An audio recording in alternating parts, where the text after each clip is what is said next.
Today's debate is for the office of counsel for Ward 2, located on Cleveland's far southeast side. The new Ward 2 is created by the reduction of Cleveland City Council from 21 to 19 members. 60 minutes will go by very quickly, so let's proceed. The rules for the opening portion of this debate are each candidate has a total of 5 minutes for both an opening statement and a rebuttal. It is their choice as to how they will divide the time. Again, we will hear from each candidate twice in this segment, opening statements and rebuttals, with a total time of 5 minutes for each. After opening and rebuttal, we will move to questions from the audience and then have a closing question from the moderator for the candidates. We invited each of the candidates whose names will appear on the ballot, and we're delighted to have 5 people who are with us today. Our candidates are Ms. Gerri Griffin, Mrs. Annaliesa Henley, Ms. Annaliesa Henley, a retired teacher, Mr. Eric King, a restaurant owner, Mr. Stan Owens, a construction worker, and Mr. Zack Reed, a Cleveland City Councilman who represents the current Ward 3. The order of presentation was determined by a drawing a few minutes ago. Ms. Griffin will present first, then Mr. Reed, Ms. Henley, Mr. King, and Mr. Owens. Ms. Griffin, will you begin, please? Thank you. Good evening, citizens. I'd also like to start by thanking the City Clerk for this invitation and the opportunity to speak before you in this forum. I'll start my opening statement by introducing you, giving you a little background information about who I am and why I sit before you today. I am the youngest of 6 children. My mother and father moved to Cleveland from the South in the early 40s from Alabama. And in the 60s, our family befell a series of events that led us to Ward 2, one of which was my brother being ran over and killed by a drunk driver while coming home from Boy Scout meeting. He and some other Boy Scouts and other pedestrians were crossing the street, and a driver plowed through the red light doing about 60 miles an hour. It devastated our family.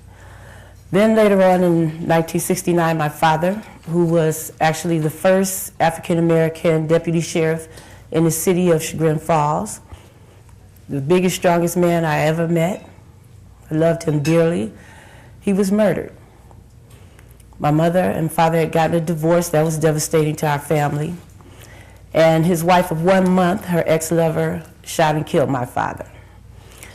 So my mother, looking to hold the family together, that left 4 girls. My mother, looking to hold the family together and to find some stability for us, moved to Ward 2. And mainly, she told me, she said the housing was affordable, the neighborhoods were safe there, there were a lot of jobs in that area. So those were some of the determining factors as to why she chose Ward 2 to move our family there to buy a house. And also, I want to mention the schools were good. I'm a proud recipient of the Cleveland school system. I sit before you because I remember the good old days in Ward 2. I really do. But canvassing the neighborhood, I found that there is still a lot of diversity in Ward 2. But what I found out also is that the jobs have depleted. There's a lot of empty factories in Ward 2. And what I know as a realtor, I'm also a professional realtor. As a realtor, I'm constantly surveying properties. That's what I do. I just naturally, I'm looking, I'm searching, I'm hunting and thinking, what is the potential for this particular dwelling? What I found is that there are a lot of foreclosures. In the year 2005, the zip zone of 44105, which is where I live on Elizabeth Avenue, led the country in foreclosures. I want to do something about that. Also, there's a lot of empty warehouses in that area. There's a group that I meet with and we talk about issues about sustainability and poverty. I'd like to see those dwellings, those houses, first of all, redeveloped and made available for low-income families. And I'd also like to see those empty warehouses producing something for the group of people to maybe become entrepreneurs or to invite new industry into Ward 2. Thank you. Thank you, Ms. Griffin. Now we will have opening remarks from Mr. Reed. Thank you. Well, good afternoon. First of all, I want to thank the audience. I want to thank the City Club for inviting us here today. I want to thank my staff who's here today. I want to thank all the volunteers on my campaign. And I'd like to thank all my opponents. A week from today, the citizens and the voters of Ward 2 will go to the polls and make a decision on how to pare this down from 7 people down to 2. And it's been a spirited debate. I think we had spirited conversation. I think we've had fun along the way on this campaign. And I just want to thank you for keeping it on a civil nature, and I think we've had a very good time on this campaign. Although I had some great words, and I think you would love to hear my 5-minute speech, I think it's best if I just tell you what a young man said who wrote me a letter this past week. And I think it sums up what I've tried to do when I returned from San Francisco to Cleveland, Ohio, to become councilman of Ward 3, thanks to Ms. Odelia Robinson, who appointed me into office. And since I was a kid growing up on 139th, this is what I've tried to do. And this young man says this. He said, "Dear Councilman Reed, I would like to thank you for the priceless time you put into my endeavor by meeting with me on several occasions this summer. The insight that you gave me increased my knowledge of politics and helped me understand what type of politician I need to be. I immersed myself in the profound words of wisdom that you imparted to me, advising me to be willing to work night and day as a servant politician, telling me to remember that it's not about me, to decide on who I will represent, and to speak on my vision first, issues second, and then the solutions of those issues.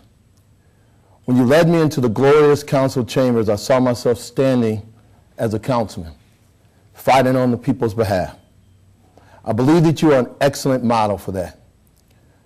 When I think of a fighter and the people for his people, and a fighter and a winner for his people, I think of you.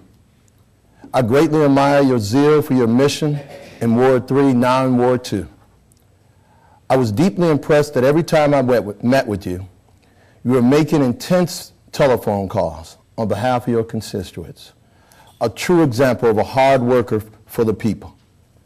Councilman Zack Reed, if you continue fighting, you continue to pass legislation, and continue your ever-growing leadership in Cleveland, I believe that you will leave a great legacy. However, your legacy and your spirit must not die. It must continue on and burn brighter. I aspire to set the city ablaze, spreading a new light, leading Cleveland to a brighter day and a hopeful future. I ask that you continue to impart your knowledge, spirit, wisdom, and insight to me as I prepare myself to be a transformative leader for those in need of hope." And he signs it. Then he sends me a picture.